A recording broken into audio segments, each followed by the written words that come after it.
एक महत्त्वाची अपडेट. गर्दीमुळे धावत्या लोकलमधून पडून महाराष्ट्र सुरक्षा दलाच्या जवानाचा मृत्यू झालाय. गणेश जगदाळे असं मृत जवानाचं नाव असून तो दहिसर शहर पोलीस ठाण्यामध्ये कार्यरत होता.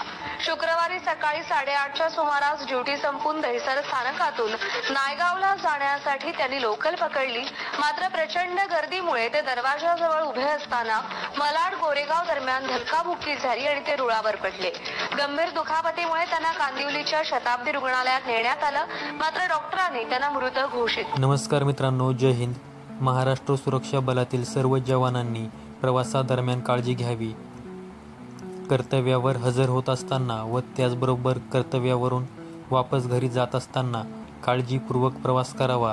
त्याचबरोबर लोकल प्रवासादरम्यान घाई गडबड होणार नाही याची काळजी घ्यावी. जर तुम्ही प्रवासादरम्यान टू व्हीलरचा वापर करत असाल तर हेल्मेटचा वापर नक्की करावा. आपल्या महाराष्ट्र सुरक्षा बलाचे जवान गणेश जगदाळे यांना भावपूर्ण श्रद्धांजली. ईश्वर त्यांच्या आत्म्यास शांती देवो.